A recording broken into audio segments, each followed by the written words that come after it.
kind of deriving a parallel between Chinese growth story, China +1 and all that is discussion. Luxury of communism. Luxury, why? Because they can actually treat human beings as factors of production. Democracy can't. And our growth model is largely driven by MSME, small industries, while they thrive more on the large scale of manufacturing.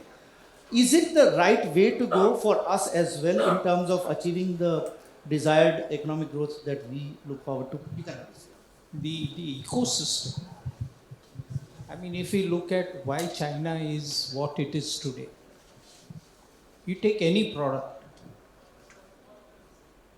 be it engineering, be it furniture, be it chemical, they have developed towns and cities around that. That ecosystem has been built. So if I want to buy furniture, people will go there. I mean, you have a showroom, you have a tier 1, tier 2, their vendors are all across in that vicinity of 10 kilometers. Okay. And the scale is mad. I mean, we talk in thousands, they talk in lakhs. If we talk in lakhs, they talk in crores. So the model that for that, if we have to adopt that, we need to build that ecosystem.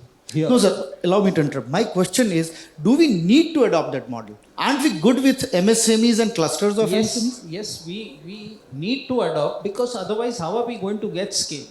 Okay. See, today if I am producing machines, Right, sir. my one vendor, either I have to have that cluster of vendors, Right, sir. or I have to procure it from different states. Today what I am doing. So there are two things. Right, sir. The logistics, the quality, and the timeline. All right, sir. All three are dependable on the vendor. Whereas if that cluster, like I'm talking of the Chinese business model, if it is there within 5 kilometers, you are accessible within hours, not days. Right, sir. So, otherwise, besides this logistics part, and of course the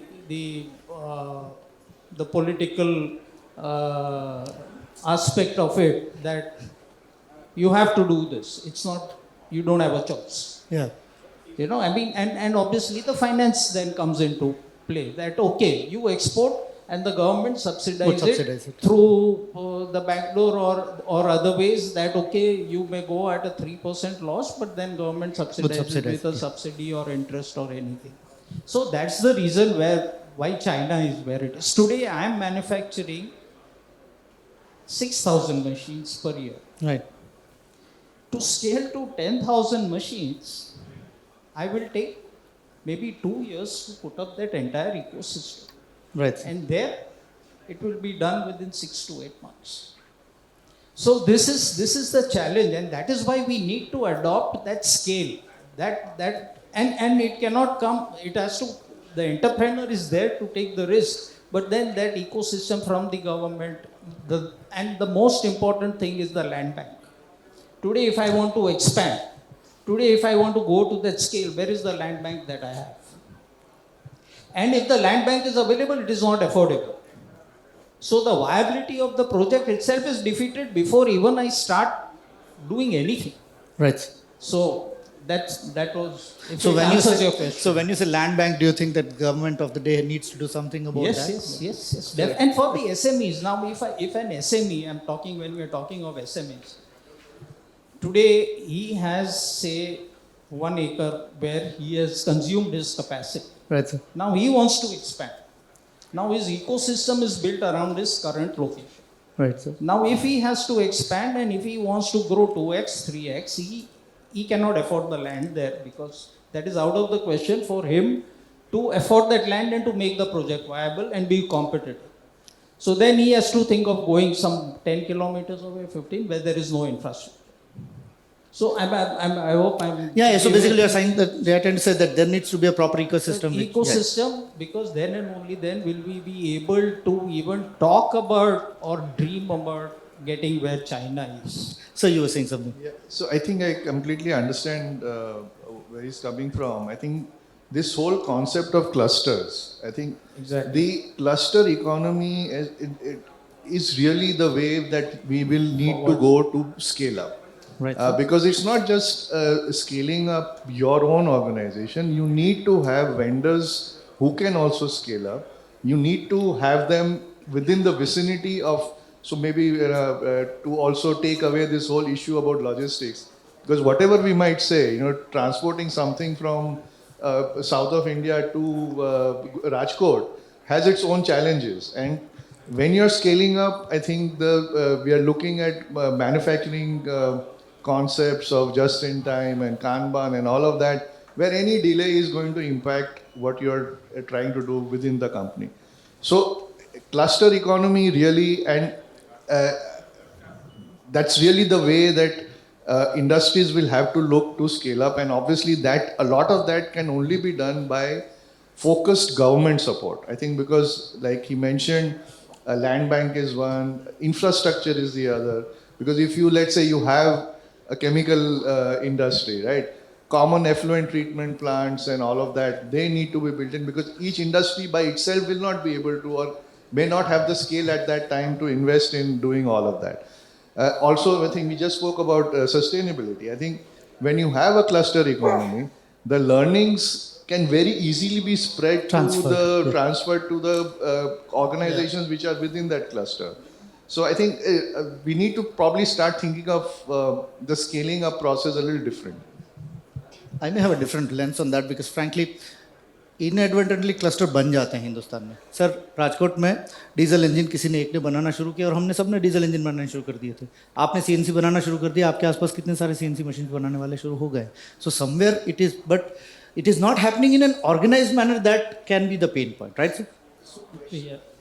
question is not कि CNC बनाने वाले साथ में आ गए. Question is जो CNC को जो support चाहिए, सीएनसी के वेंडर्स हैं, राइट? ठीक है, they need XYZ services, products. They should also be within the same. Like if you know what Maruti does or some of the bigger auto companies do, right? You set up your manufacturing plant and you will have your vendors also within that same. So I think, and what happens this, I think in India we have this inherent mistrust that there is a competitor here and in some way we feel यार बहुत पास में है, मेरा vendor भी उधर चला जाएगा. But there are inherent advantages also of having, because learning, a vendor learning to manufacture something more optimally, he transfers that advantage to everyone. So we're talking about co-opetition. We have to learn to collaborate in terms of cost, in terms of competitiveness, in terms of market reach, in terms of getting the latest, say, a laboratory or a common testing facility where it would cost crores otherwise, where an SME is not able to afford it. If it was that ecosystem in that cluster, maybe everybody could take advantage of it. Samir bhai, logistics માં at least આપણે એવું કહી શકીએ, can we say that somewhere we have achieved global standards, the kind of roads that are being built, at least Mr. Gadkari wants us to believe that, and the ports, the kind of ports that we enjoy over here on the coastal lines of Gujarat? Okay, now what does logistics on movement across borders involve? Let's first understand that very carefully. That's it.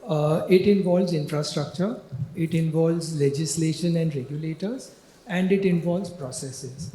There have been large number of world customs studies done, and India ranks in the top 5 today as far as processes and regulations across borders are concerned. Right, sir. We are right on the top. And you'll be happy to note that whenever we travel to the world customs, we have countries like China, Japan coming and asking us for a drink so that they can understand what India is doing. Right, sir. So India is very well placed as far as processes and regulations are concerned. Right, sir. I did hear my co-panelists talk about CBAM and ESG and everything, but we must also be sensitive that these are non-tariff barriers set up by the countries for their sovereignty. Right. And India also has more than 86 of them. India is the highest in the world as far as non-tariff barriers is concerned.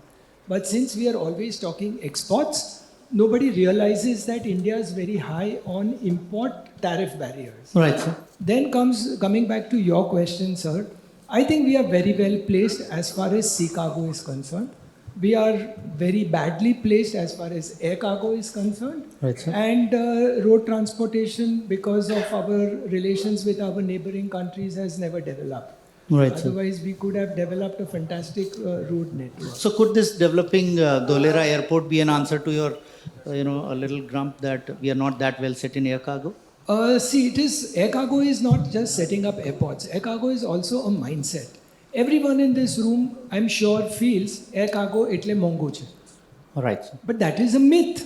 Air cargo is not expensive. I'm right here in Ahmedabad. I want to send something in the middle of Switzerland. How will I go? From Ahmedabad, I'll go by road to Mundra. From Mundra, I'll go to Rotterdam by sea. From Rotterdam, I'll go to Switzerland by road. It might be cheaper for me to air freight the whole thing from here. So my request to all the MSMEs over here and all the Indian exporters is, every time you have a shipment, examine the costs. Air freight may be cheaper in many cases. So first is our mindset. And secondly is our policy of the open skies. Right, We are not having so many evacuation possibilities. Like if you take Ahmedabad itself, we're talking Gujarat to be the logistic capital, but I have international flights only to the Middle East and Singapore and maybe Thailand or something. Right. I don't have international flights. So yes, we Sir. have to work on that portion, but on the portions which are under the control of the central government, I think we are doing very well. But Maulik bhai, I heard my panelists talking about China, and Please, I sir. heard you also talking about China. Please, I have sir. a view on that. Where are we as far as the global trade is concerned? We are at number 18. Yeah, right. And we want to compare ourselves with number China. 1, number 2. Why are we not targeting that from 18, how soon can we be at 12? How soon after that we can be at 8? Right, sir. We will have to learn to take these type of steps. I am also in logistics. I can't compare myself with a Merck's line. Right. There's no comparison between me and them. There's such a big gap. 18 and 1. Such a huge gap, and we are always wanting to compare 18 with 1. Our efforts should be that હું 18 થી 12 કેવી રીતે આવું, 12 થી 8 કેવી રીતે આવું, 8 થી 5 ની અંદર કેવી રીતે આવું. Our share of global trade is less than 2.5%. I'm sorry to interrupt over here, and I'll have to interrupt. Do we have that luxury of time element with us anymore? When the We world definitely have it. world around us is running. No, sir, we definitely have it. We We do. are missing the boat just now. Okay. How is Vietnam doing so well, Indonesia doing so well, all those countries doing so well? I have to understand my limitations, I have to understand my reality, and I have to grow on my reality. क्योंकि sir कभी कभी ये लगता है कि the early 1950s when we adopted that PC Mahalanobis model of पंचवर्षीय योजना, फिर एक ज़माना हो गया था जब जोक बन गया था कि आपके घर में भी कोई काम शुरू होता है जो धीरे धीरे चलता है तो बोलते थे ये पंचवर्षीय. I hope we are not entering into that mindset once again, because thankfully the youth of India is very much in speed. One element which I thought is a missing element from the Gujarat growth story, and which signifies from the very composition of this panel, sir, is that we are missing somewhere service industry. We are missing the potential of service industry and its contribution to the larger economic growth, even in terms of exports. आप भी manufacturing से हैं, सब यहाँ manufacturing service वाला एक मैं ही हूँ, लेकिन मैं मॉडरेटर हूँ. तो sir, what do you say about that? And sir, you being from the trade body, don't you think that somewhere we are missing this bit? Sir, anybody from you, please, just enlighten us. Just when because there was I was just reminded of a joke. Why typically, a lot of times we discuss why we don't get talented young people who want to stay in Gujarat, and it brought me back to the comment when you made, that it's a heady cocktail but a mocktail, So I'm not sure if that is the reason for being able to attract young professionals who are at the cutting edge of technology, being able to, kind of set up a large service. Why is Gujarat not able to attract the Infosys and Wipros and all of those companies Right, to sir. set up base in Gujarat? And at some point, you do like to think that what does Gujarat have to offer as an attractive destination for young professionals? Right. Is that a reason? I don't know. I'm asking. So it just came to my mind when you mentioned. No, that. I honestly want to leave this room with this thought with each one of us should carry. What do we do? What do we need to do as an economy? That puts next time TPCI does this an event and there is somebody from services industry commanding a position over here, sir. Sir, State body also, sir. I I have think. a view on this that I don't need to attract talent to come to Gujarat. Right, sir. I am missing the boat by not nurturing the talent which is available over here. The biggest problem for services is language. And you look at the average Gujarati, apne English fave, but he can't write an email, he can't read an email. Right, sir. And our schools are also not working hard enough to teach a foreign language. Right, sir. And English is a foreign language for all of us. That is one. Secondly, he said it very nicely that when he said that the raw material which comes out of the colleges is not usable, Right. which is true. We will have to relook at this 10 plus 2 plus 3 and look at something like 10 plus 2 plus skills. Okay. And I think it's just a question of 5 or 7 years that we have 3-4 cycles of 10 plus 2 plus skills, and we'll be able to work harder on the services sector. Raj, please, yes, sir. We were leading in IT, I think, and somehow we have missed the bus of AI, Right. where USA, China, other countries have. You're talking about as a country, right? Yes. Yeah, right. Please, please. So we have missed that bus in terms of leaders into the AI technology. Right, sir. Now I don't know how do we further gain our strength into some of these areas which are very critical. And many places this has to be taken lead by the industry Right, sir. with the support of the government, because sometimes government policies also help. Let's look at the PLI scheme. Right, The sir. government focus is to see that directly, indirectly we have 100, 200 global companies in India and they flourish and they export. And Right, sir. so to support them in terms of R&D and other activities, so they have introduced this PLI scheme. GCC is another area in terms of service which is coming up in Gujarat, in India. Right, sir. And hopefully I think that should also be taking care of government. I think state government also has initiated some of the policies on that. So I think that is my take. Fair enough, sir. I think that concludes our. Yeah, please, please, sir. This is to address both the flanking Samir Bhais on the right and the left. Both Samirs. Both Samir. First thing, on the talent, what you said, we're not getting the right talent. I mean, as a company, what we are doing, Samir, right now. What we have already started thinking is to give an operator with every machine. Now, this is the thought process that we have gone. Okay. And for that, we have already established a COE for the technical training operators for each type of machines. 3-axis, 5-axis, 2-axis, automation. So I'm just trying to address that part, that the pertinent point of not getting the right talent, but you need to nurture, as Samir Bhai on this side said. That is one part. Right, sir. On the second part of the logistics status in terms of infrastructure, I would like to point out that logistics cost today for the SMEs or any industry is in double digit. It is the highest in the globe, where the logistics cost is in single digit. Correct me if I'm wrong. Having said that, India has an excellent waterways, Right. which could reduce the logistics costs. Now, that waterways transportation is not being leveraged. We have the natural resource. We can transport goods across the coast Right. more effectively, faster, at a lower cost.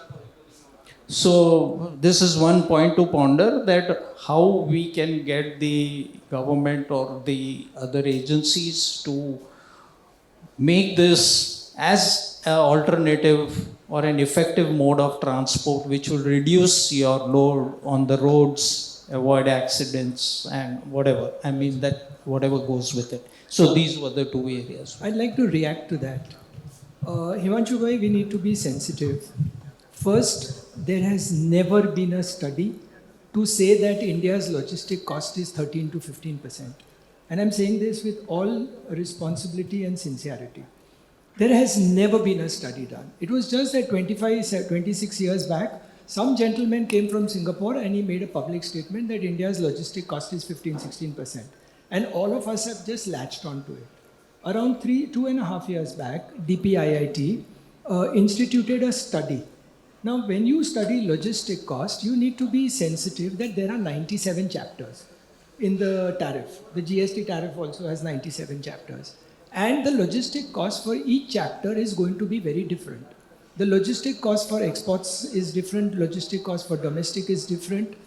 So DPIIT instituted a study, I was part of the study, where we first defined what is logistics.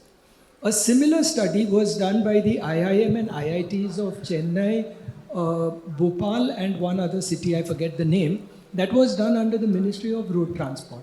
Both the reports have come out in the last 6 months.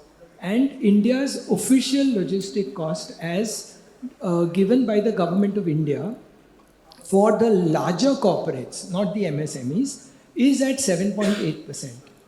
And for the MSMEs, it is at 9.97%. And this is the DPIIT study. And the IIT study put it at an average of 8.9%. They did not differentiate between large and small. But we need to understand that traders, exporters, importers are still very wary of fighting, if I can use that word, it's too strong a word, with the regulators. They are the biggest delays in logistic cost. Your consignment gets stuck at the checkpost, your consignment gets stuck with the GST authorities, your consignment gets stuck with customs. They are your biggest hindrances. But Indian trade is so complacent or submissive that we don't want to bell it. You understand? So it's high time we started telling the government, you do your job, let me do my job. I think time would tell this thing. See, government also has its priority, and that's why maybe we have kept the timeline as 2047, sir. We are not in hurry. And you rightly said that thoda time lagega. Baat niklegi to fir dur tak lag jayegi. But it's been a privilege to have you all over here, sir. One thought that I really wanted to leave this room with, which I had voiced earlier also. Services, sir. Next time ensure that somebody from services, because as economies evolve, normally the contribution of services increase in the GDP. Somewhere Gujarat is lacking it. I have been voicing it at different levels, and I thought that I got a chance today here. So I thought I'll speak with you and देखा कि सब बना रहे हैं लेकिन कुछ बीच में आ नहीं रहा है. But thank you so very much, sir. And it was a privilege to have you as an audience. I hope we as a panel did add value to your learnings from here. Thank you so very much.